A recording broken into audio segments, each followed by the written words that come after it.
Welcome, everybody. Hi, So that's a Hansa. brief kind of rundown. Hey, Hansa, and we want to Hindsight, talk. yeah. I definitely got your invitation to want to talk and Cleared off. want to take you up on that. Uh, Battle. Will you have time today to talk later, Hansa? um, I have to start teaching from 2. So before then, Okay, Okay, we'll get with you. we'll get together. okay. Okay. Okay, so today is Valentine's Day. Happy Valentine's Day, everybody. Yay. And Yeah. as a matter of fact, our friend Tim, who just recently passed away, we met him through something Hansa did online around Valentine's Yes, we Day, did. about where we were all asked to bring poems about love that we valued. So I'm going to reciprocate today.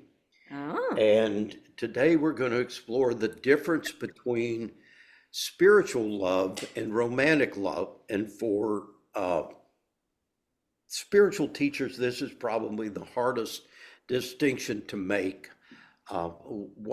What are these, and the difference between the two?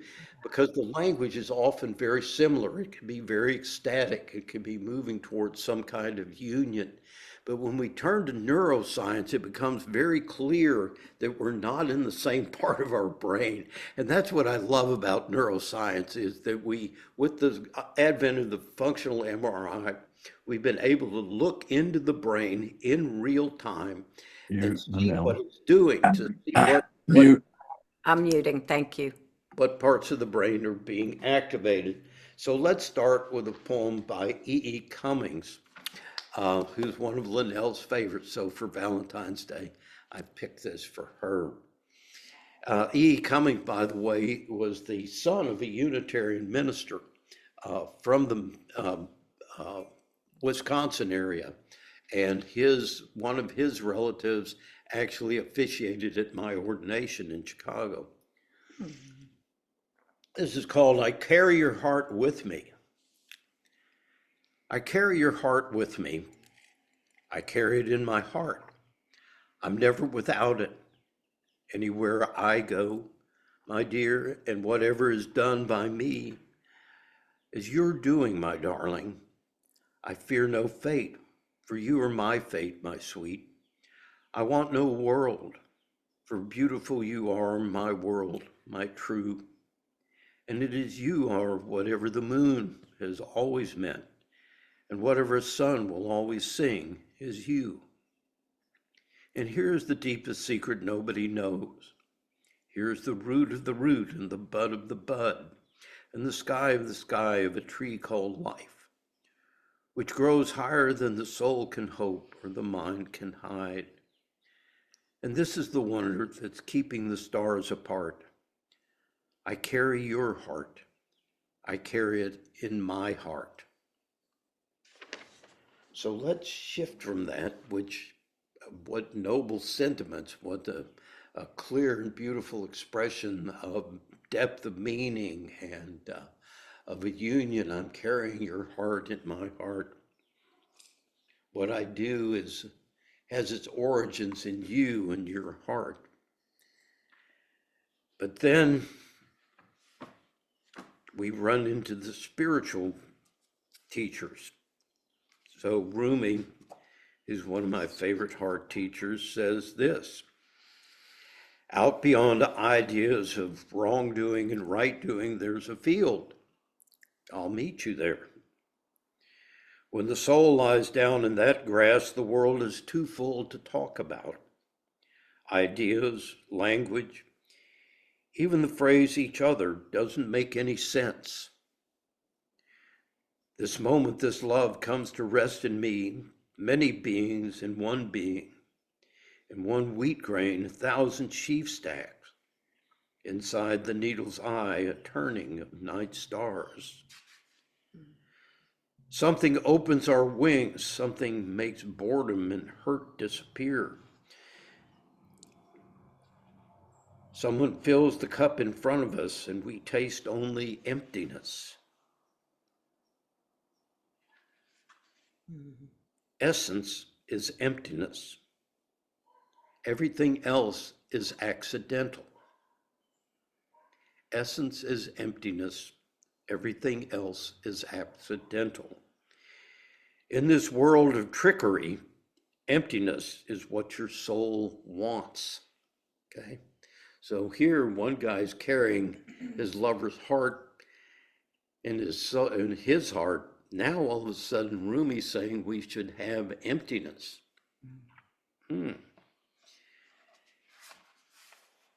He says, love comes with a knife. And Jesus says the same thing, comes with a knife. We don't like that. Not with shy questions, not with fears for its reputation. He says, I say these things disinterestedly, and I ask you to accept them in the same kind. Love is a madman, working its wild schemes, tearing off his clothes, running through mountains, drinking poison, and now choosing annihilation. Choosing annihilation. Whoa. Annihilation gets rid of two of my favorite things, me and you. And who would want to get rid of my two favorite things in one fell swoop? He says there are love stories and then there's obliteration into love. What the fuck? Obliteration into love. Okay. You've been walking the ocean's edge, holding up your robes to keep them dry. And I love that image. Yeah, I want to get a little bit of spirituality, but I don't want to get my hair wet.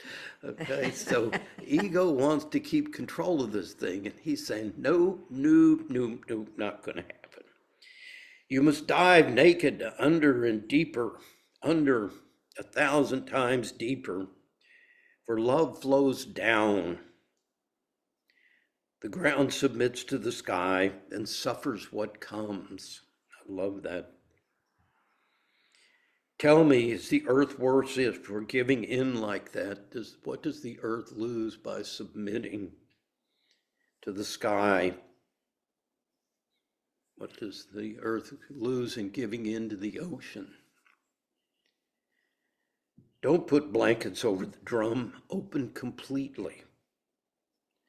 Let your spirit ear listen to the green dome's passionate murmuring. Green dome, green is heart chakra, passionate murmuring. What's the earth calling you to do?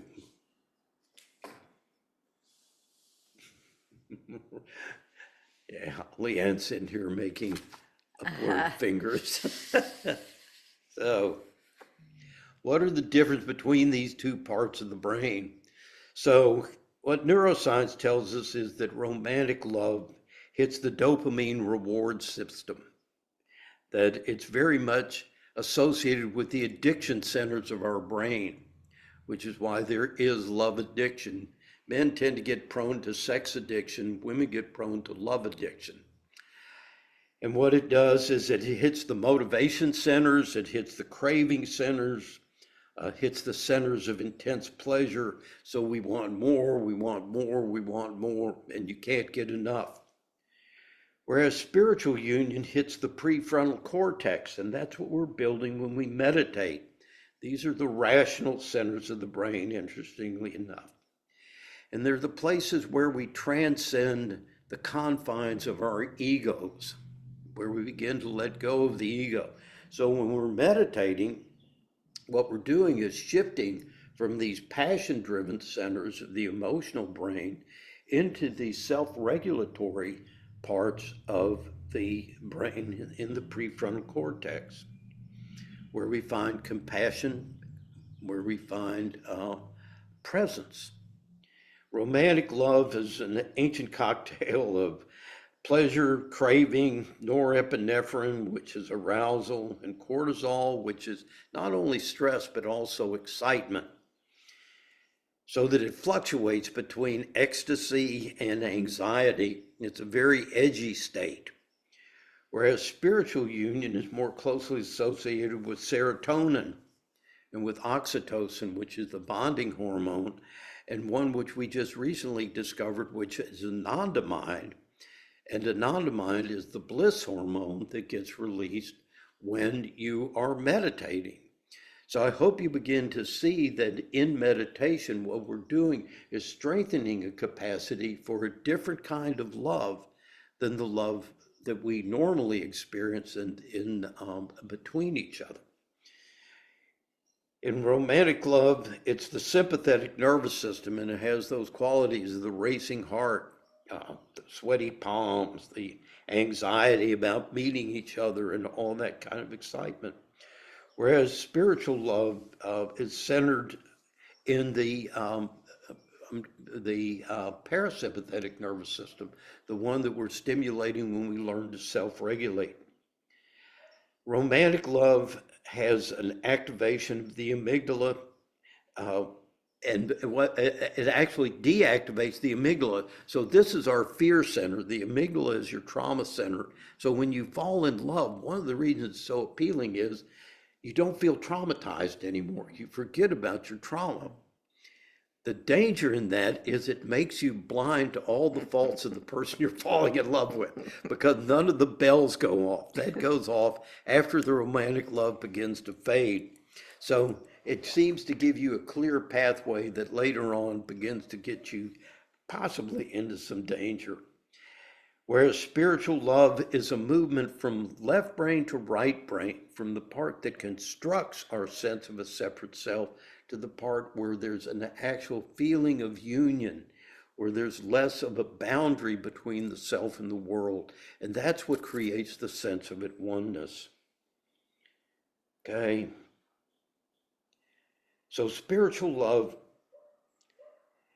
is a form of opening, as Rumi says, where clarity comes from, where we can see the other person in their totality without the filterings that the ego does. And that's why Rumi says, out beyond ideas of right doing and wrong doing, it's not the dualistic mind, it's the right brain mind that does spiritual love.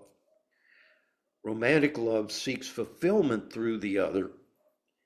Spiritual love is already from a place of fulfillment and comes with an offering to give, not seeking to give. And that's something that Emerson said, who is my friend that I should come to have my needs met?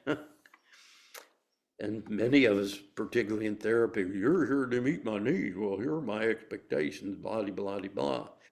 And he again, in that spiritual emphasis, says, no, my friend is someone I come to give to, not to take from.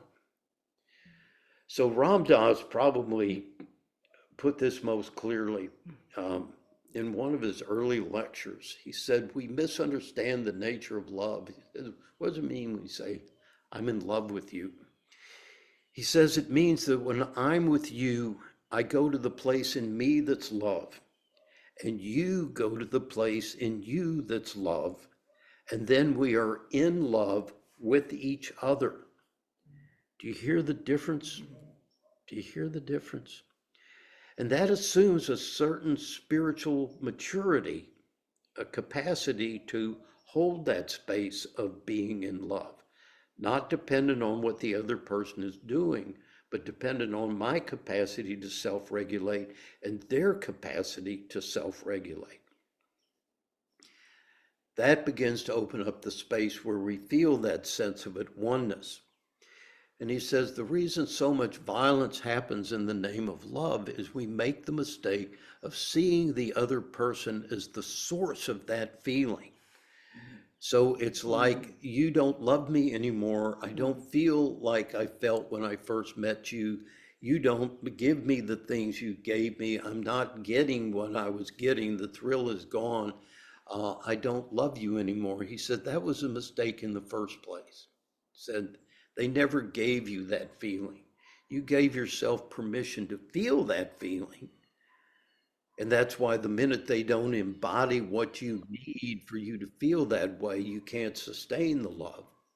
But that capacity to sustain the openness in the face of things that are frightening and possibly even painful is the greatest gift that you can give not only another person, So our interpersonal relationships, I think, are kind of a ground for learning to practice that openness with each other. But it's also in these times of upheaval, and we're going to end with a loving kindness meditation, um, to stay open to the world and to stay present to the world, even when the world does not embody what we would like for it to be embodying for us to feel like loving people.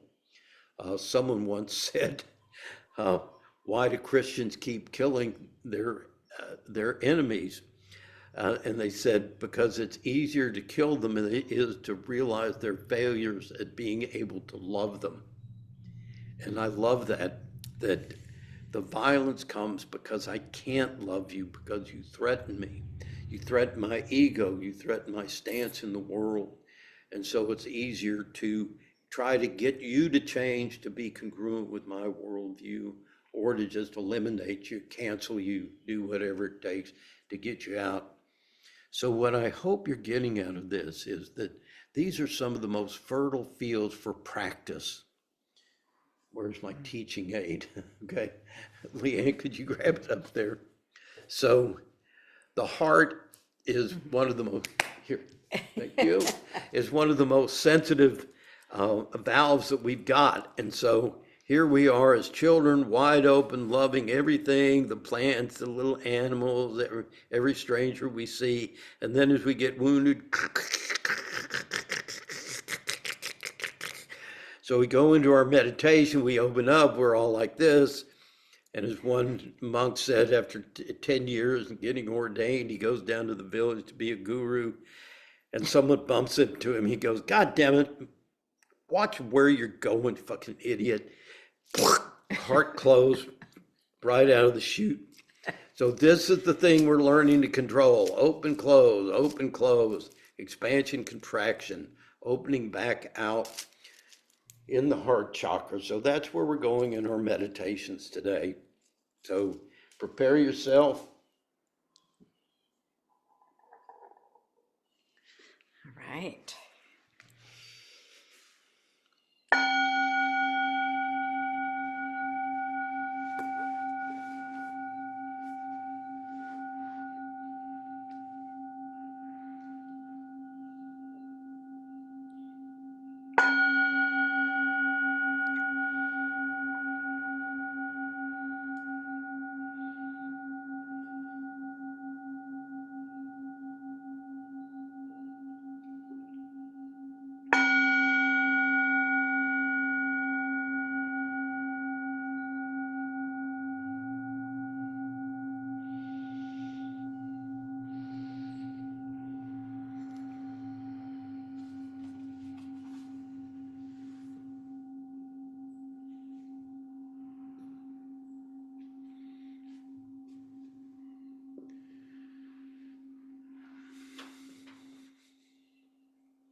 So feel the sensations of the breath in the nostrils.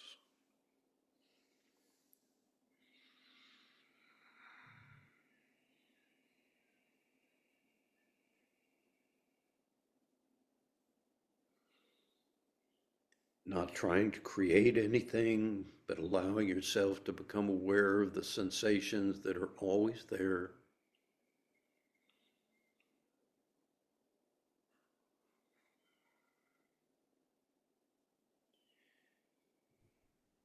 Following the sensations up into the sinuses, the back of the throat.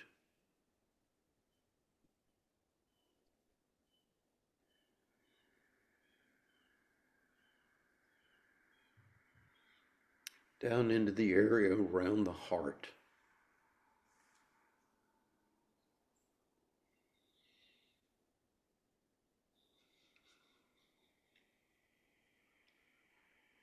And today we're going to focus on the heart.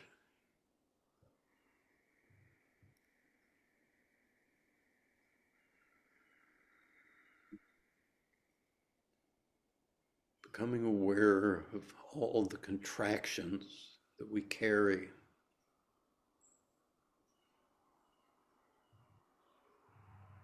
The armoring and the shielding that we've accumulated after years of pain.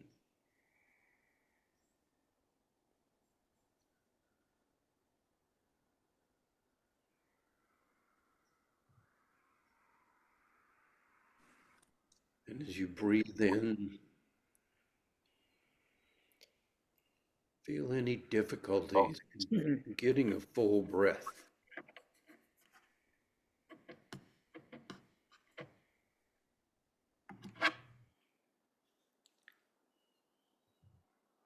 Not forcing the breath, just imagine softening the rib cage.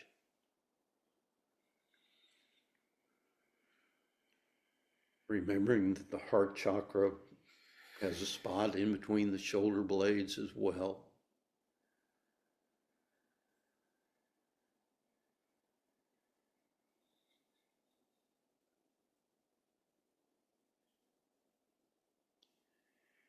Using the breath to gently stretch the intercostal muscles, muscles between the ribs.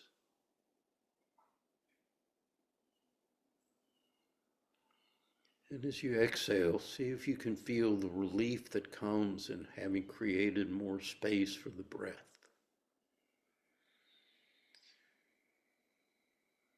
Letting yourself feel that sigh of relief.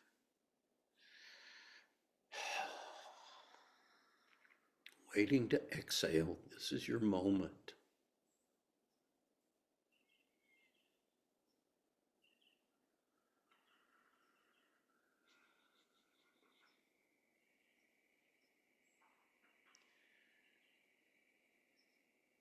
The emptying out.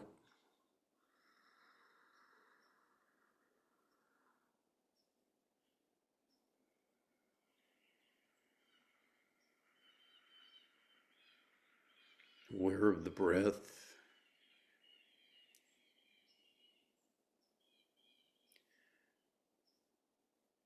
Naturally and without force.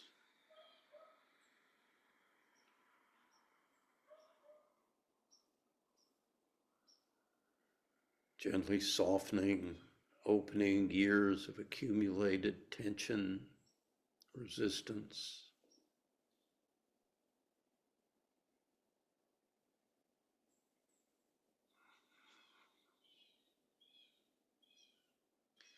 Bringing your awareness into this beautiful center.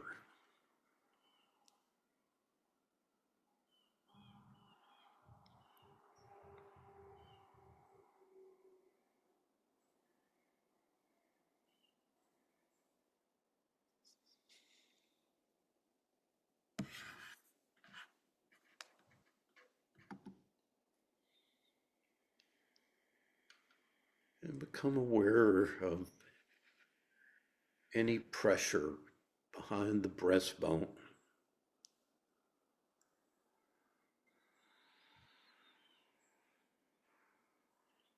Years of accumulated unfelt energy.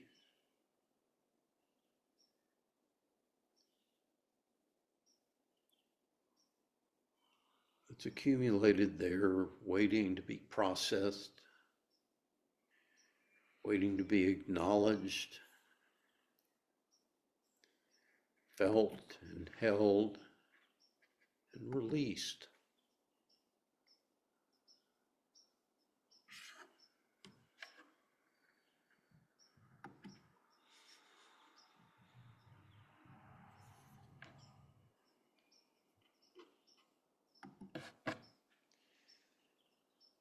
And feel the breastbone softening,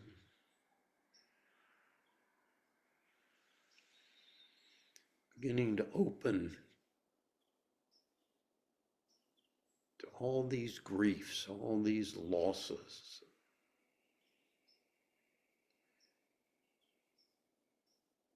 All the trauma that you process rationally, but all the energy that was too intense for your body to process at that time.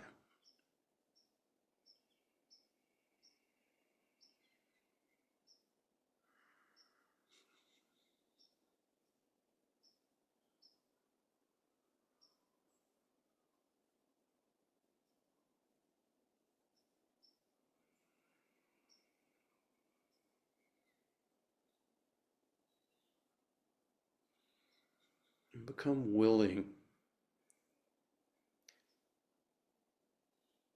to open yourself to this discomfort.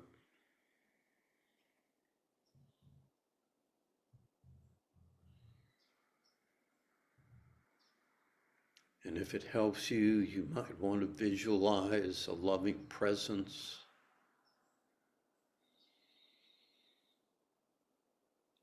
someone who embodies compassion and unconditional acceptance, spirit guides that you trust.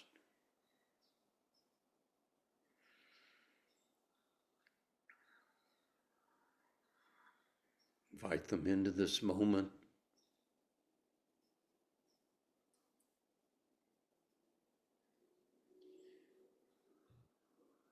Imagine them gazing at you. The eyes are so important. It unlocks our shame to be seen with unconditional love.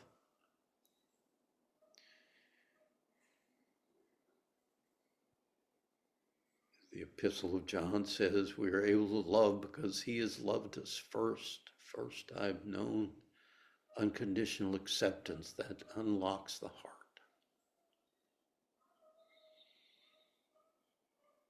And imagine a figure embodying that for you, or embody that for yourself. Feel your witness consciousness giving you that look beyond ideas of right doing and wrong doing.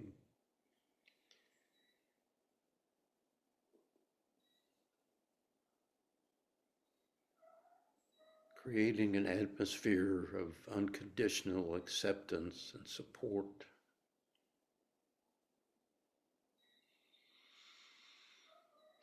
And breathe that in.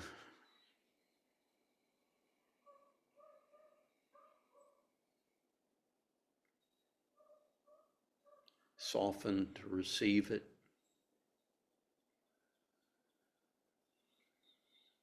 Noting any resistance and feelings of unworthiness, shame or guilt or anger.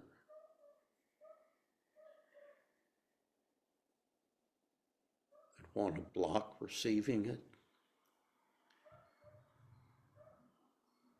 And just soften the resistance a little bit at a time with each breath.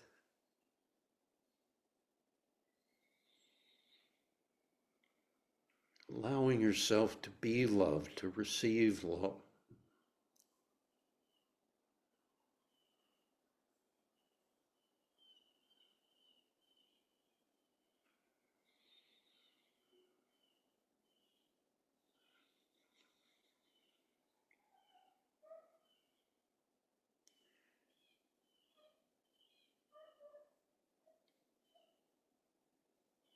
And shifting away from the abused parts of us, allowing ourselves to move towards acceptance, begin to accept acceptance.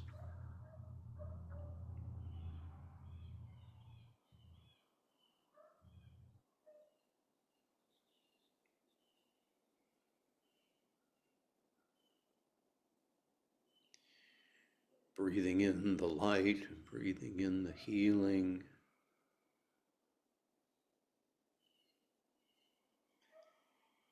And allowing the light, the energy of love, to gradually displace the darkness, constricted energies of anger, anxiety, constrictions of guilt and shame. And there will be pain.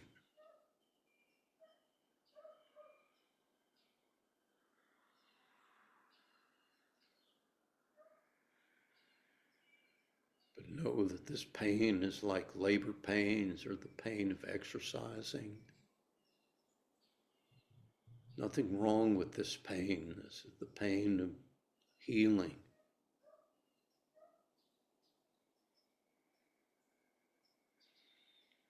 And willingly surrender the wounds that you've cherished and built an identity around.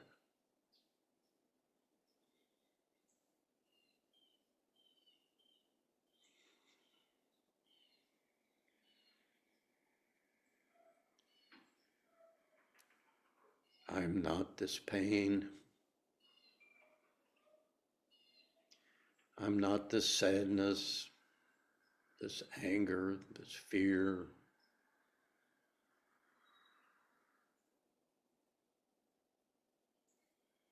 This was not present when I was born.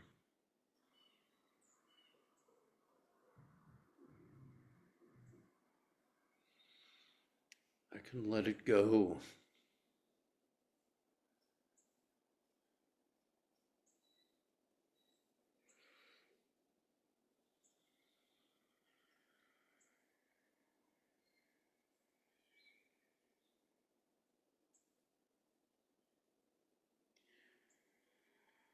Feeling yourself surrounded by safety,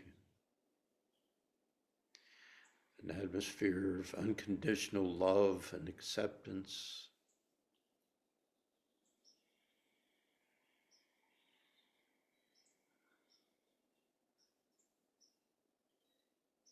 Breathing that into the heart and softening and releasing with the exhale. Emptying, as Rumi says, of self, that I can receive God.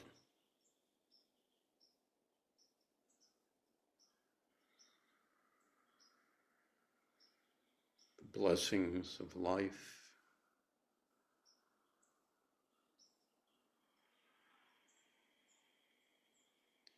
This is the true sacrifice.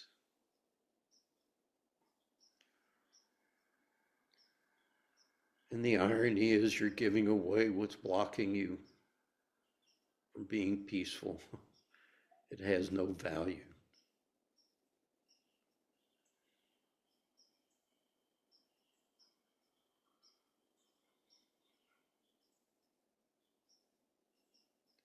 Take my pain, my griefs,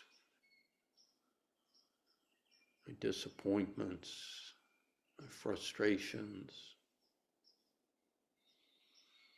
my ideas of right doing, wrong doing,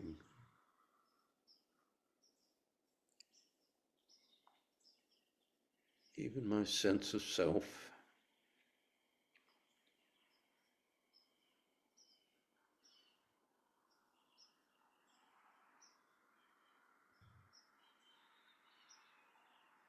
Then I can fill myself with joy, with compassion,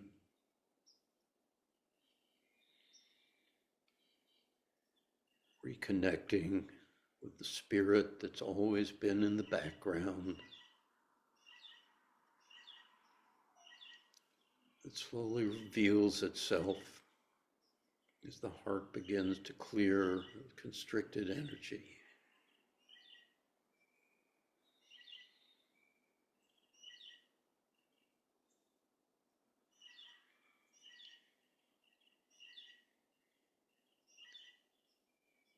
Perhaps for the first time in ages, catching a glimmer of the peace, the fulfillment,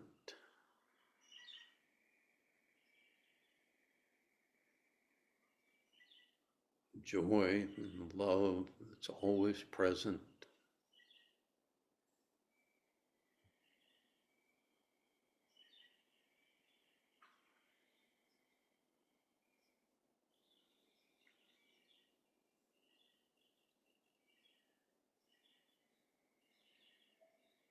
Giving us courage to continue in this process of healing self-emptying.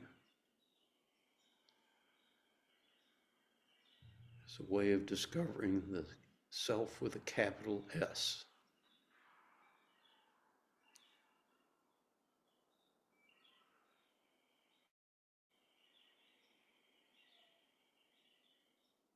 The divinity within us.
Okay, we got, let's see, we don't,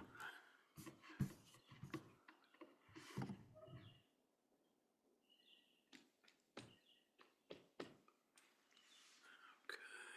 Oh, Kat is here. Hey, Kat. Jerry.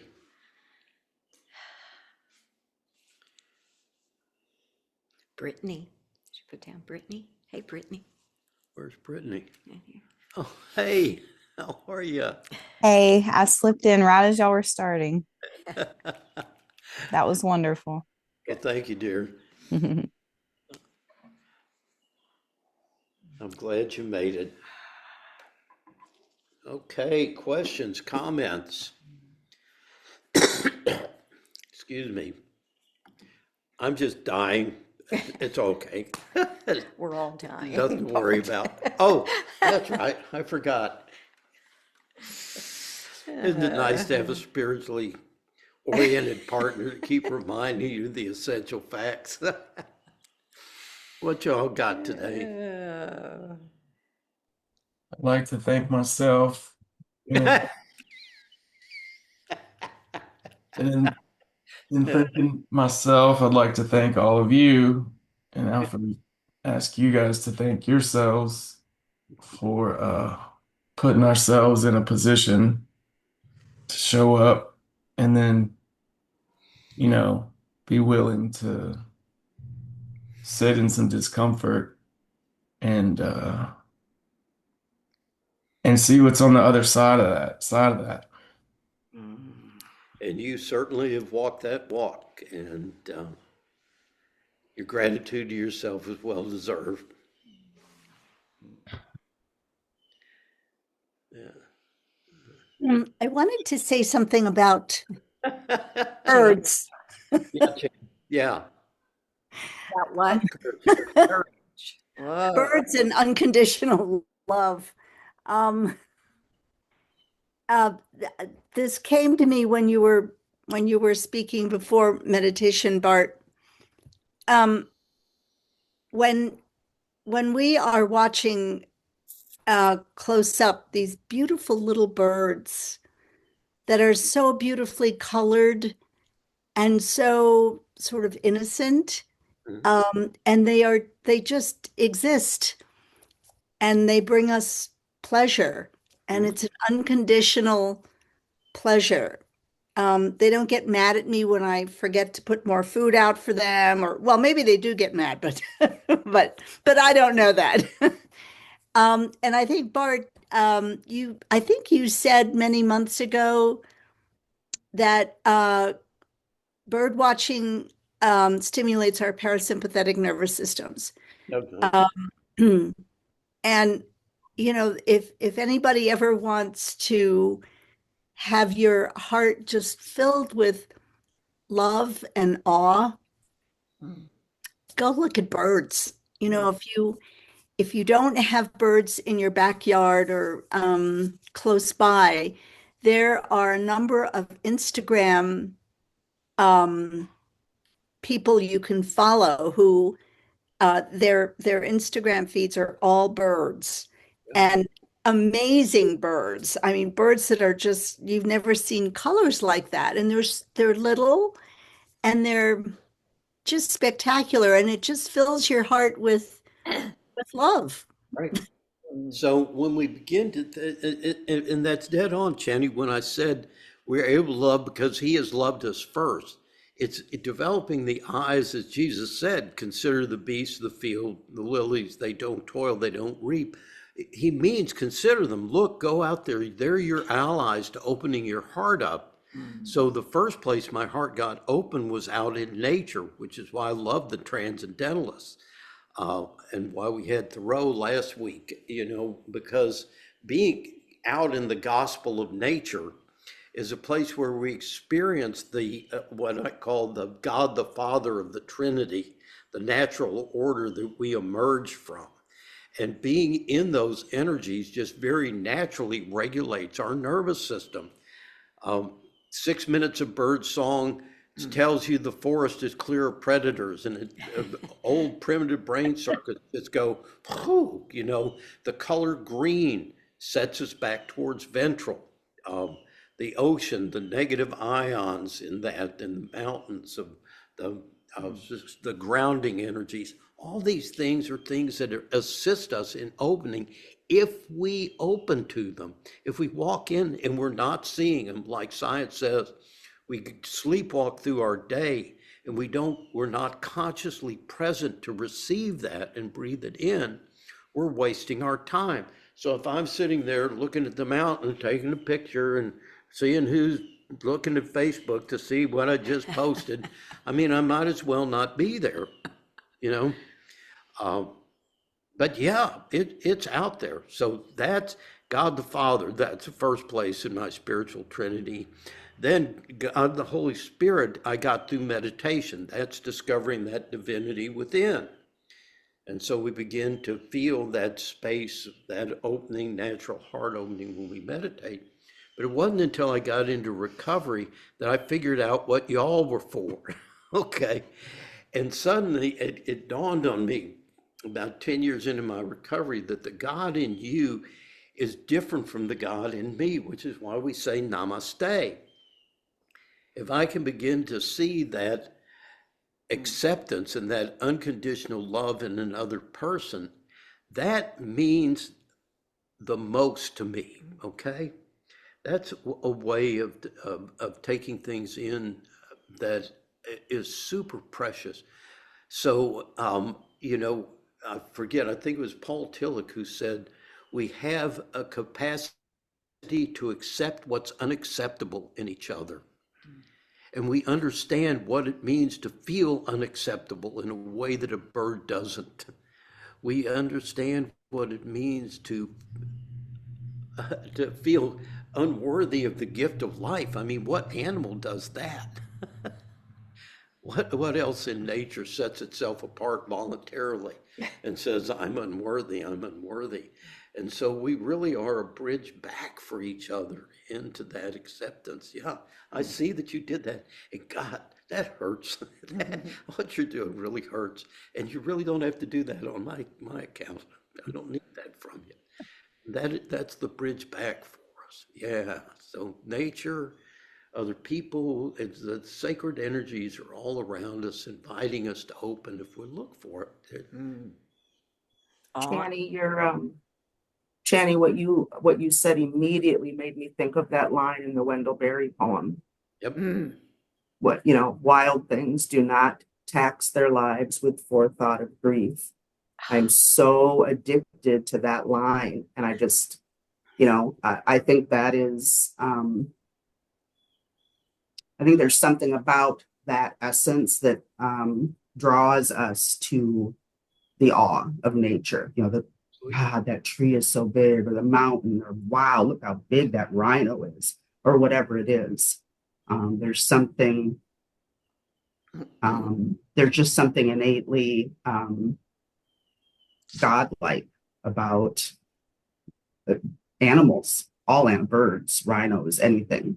And Just healing, my thought. and it's the sacred is healing. It's therapeutic, so that the work I do is therapeutic, but it's not therapy, if that makes any kind of sense. Because opening up and doing this stuff does heal, but there's nothing wrong with you. It doesn't start from a view of pathology. Very different orientation. Anybody else? Well, I work from home and stare at screens all day. So my ophthalmologist said every 20 minutes I need to look 20 feet. Yep. So at this house, my other house, and at this house, I set up my desk to look out the window, and I have my bird feeders out there. And so they draw my attention. And a couple of things. I'm not only just looking at them, but it's like a reminder to take a breath and come back into this. And being in Louisiana, we get quite a few migrating sets of birds, and the temporal nature of the fact that I have goldfinches right now and these little things, it just brings it. I notice them because in a month they're not going to be here, and they're beautiful. So yeah, the birds have been very helpful. And please remember they're dinosaurs. So they've been here for a very, very long time. Baby dinosaur. Yep. Yeah. And in a month, your goldfinches will be up here. Right. Yeah. Right. They'll be up there. And we'll have I'll have all my house finch babies will start hatching. So Yeah. Okay. Hansa. Bart, one of the things that you said and that really struck me was, and I'm going to say something for you. You talked about the ball and how we expand, and I think that this is how we're born. But then our life and the teachings that we get, the enculturation that we get, makes us smaller and smaller. Yes, ma'am. And then you said in the process, we have to go through that which we were unable to process at the time. Right. And that just struck me as such a simple way to look at, like, I'm feeling this pain. And I think I want you to just kind of extract, go on with that a little bit more, because I wasn't able to process it then, but how do I, with all of this enculturation, how do we find the tools to realize we just couldn't process something at that time and we can go back and fall in love.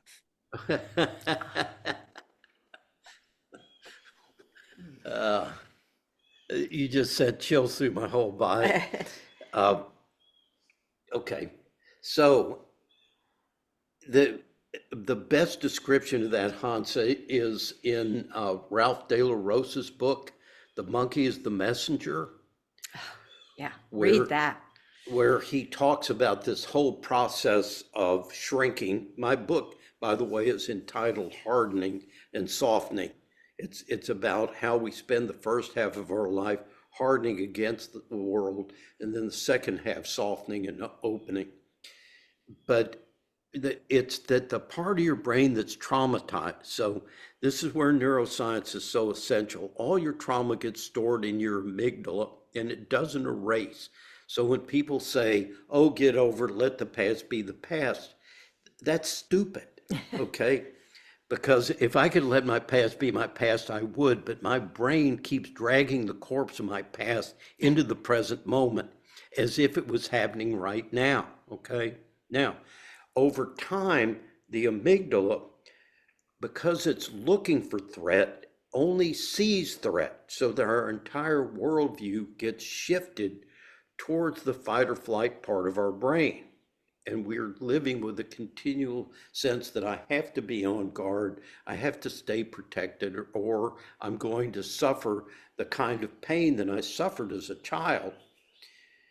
So what De La Rosa suggests, and what I was trying to introduce with the image of Kuan Yin or the Virgin Mother or your spirit guide, is beginning the part of your brain, the witness consciousness, which is your true identity, has always been there, but we weren't able to access it as children.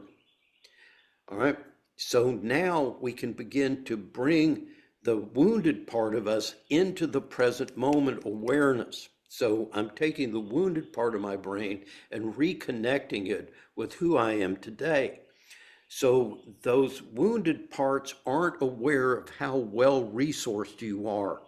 So there are two very pivotal exercises. One is to go back and do a history of things that happened to you every year of your life. When we were 2 years old, this is where we lived. When we were 3, here's where we were 4, all the way up to your adult life. And you go and you find your kid, and in a kind of guided imagery sort of way, you take your kid and take them, remember when we did this, remember when we did this, remember when we did this. And you gradually bring that part of your brain into the present moment. It literally is not aware that it has you as a resource. So this is what we mean by integrating the parts that we cut off in order to survive our childhood. Now we're reintegrating. I'm bringing that into that awareness. And so there's a cute movie by Bruce Willis called The Kid that's about him as an adult walking into his house and sees signs that his kid has been living in the house. And the kid finds him and goes, where's our dog? And he goes, what do you mean? He says, we're supposed to have a dog. We don't have a dog. Are we flying airplanes? No, we're not. So kid's very disappointed in him. He's in total shock that this kid's around. So we bring it up in the present. We show them our car, we show them our spouse, we show them our kids, all the things that we've got. They don't know that's available to them. And then you tell them how many struggles you've encountered and overcome in your life.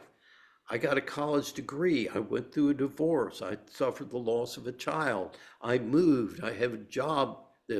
They don't know that you have all these kinds of capacities. So then you say, I am here for you now. You did not have access to me when you were little, but I'm here now. You can relax. And there's a person on the screen here that was taking national exam, very concerned about possibly not passing it, would have had to take it again, wait 5 years, take it again. Comes, I don't think I can do this, I don't think. So, well, your kid can't take it. Tell your kid to go outside and play, that you're going to take the exam, that you've studied for it, that you know what you're doing, and that you're well-resourced. And she went in and aced the exam. Okay. Your kid can handle life. So when your kid shows up, first priority is remember as a kid, mom, not now. Mom, God damn it, can't you see I'm cooking? Mom, I'm on the phone. I don't have time for you. Well, how many times do you tell your inner child, I don't have time for you? Cut this nonsense out. Don't be sad. Don't be scared. God, do you realize you're ruining my life? Whoa, that's why Swami Kripalu says, break your heart no longer. Why do you keep pushing your kid away? Pick that little baby up in your arms, and that's one thing I learned parenting. Pick your kid up, you give them the attention they're looking for and love, they leave you alone, right? If you ignore them, they're going to bug you the rest of the day. That's how it works. Does that answer your question? Okay. So it's that process that you're in a grown body, which as a kid, if you had handled the pain that we were in, you'd have gone into failure to thrive syndrome.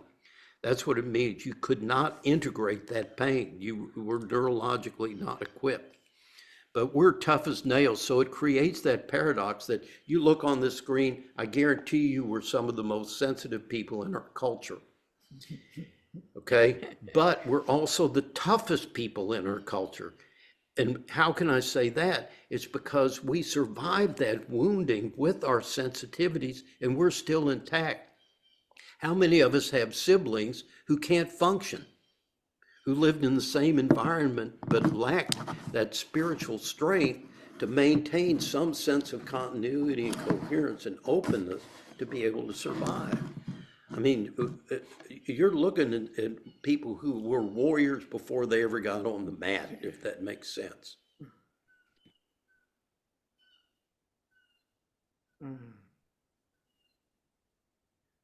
I'm sorry, these questions get me excited, then I go on a little Asperger rant. Don't you love my little professor?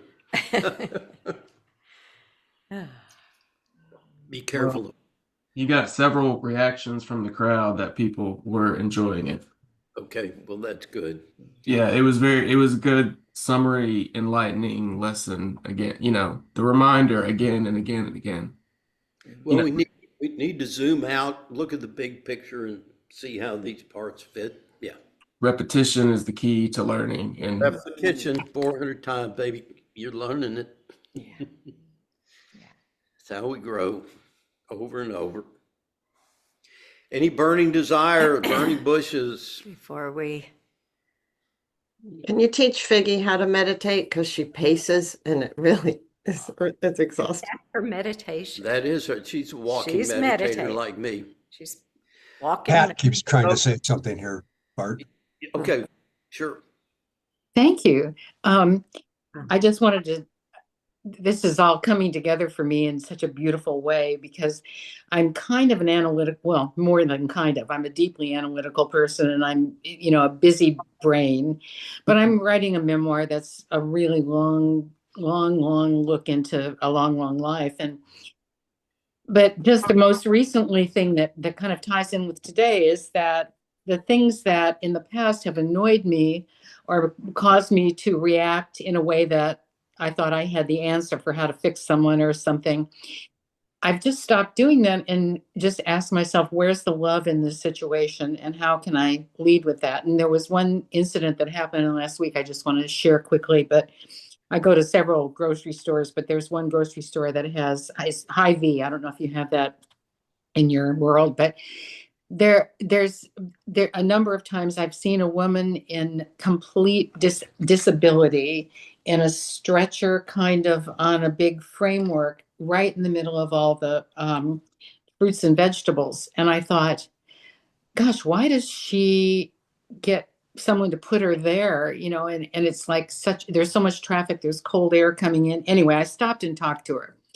And I just asked her, if she was getting cold because of the drafts coming in, and she was fine. But the net of it is that she said to me, "Oh, I've had this job for 3 or 4 years now," and I didn't realize she was the greeter, and I was just humiliated. I I know. She was so wonderful. I just took her hands and her hands were so cold. And I found out her name was Anne. And I said, Anne, your hands are so cold. I've got some extra gloves in the car. And she said, no, no, no, I'm okay. And I said, well, I said, I can see that you're very self-reliant. And she said, yes, I am. And it was just, oh, it was just a great moment. And so I'm trying to go back through some of the things that in my life that have been things I could just get real cranky about. So just real quickly, I'm writing a kind of a poem or a piece called Requited Love, about everyone from high school boyfriends forward to figure out how to resolve things that might not have ended in love. And then I'll stop with here because I've got a long list. But the other one I'm doing a case review, and I'm having all the therapists I've ever had meet in a room and talk about what happened. So anyway, so it's really fun. And I'm just looking for the love in every single situation to get myself out of being so critical. So thank you. Thank you. What a worthy endeavor. Thanks. So, thank you, Pat. So, as you know, a bunch of monks made a trek to Washington this week and bringing loving kindness to our country. And I've asked Linnell to close with their meditation before we ohm out. So they had a global meditation in Washington, D.C., led by the monks, and included was this loving kindness meditation, which is very close to my heart, and or metta. And so here was theirs. As you know, loving kindness begins toward yourself and then extends outward through various people, loved ones, ones for whom we have respect and gratitude, neutral people, difficult people, and then finally, all beings everywhere. So here is their version of the metta. May all beings be free of resentment and conflict. May all beings be free of mental suffering. May all beings be free of physical suffering. May all beings be free of danger. May all bodies and minds be at peace. 3 rounds of Om. Deep breath in.